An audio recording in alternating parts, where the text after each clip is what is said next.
Hey guys, so this is where we fabricate our steel towers. This is where we fabricate, and so right now we are working on 40,000 liters, 6 meters height. I have two projects.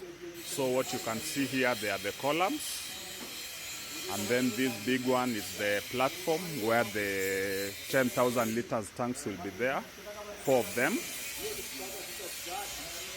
And then on top of this, there are some sheets that we'll put.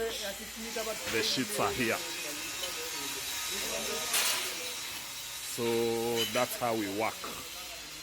So in case you really need a tower, feel free, contact us. And also we do the pressed ones.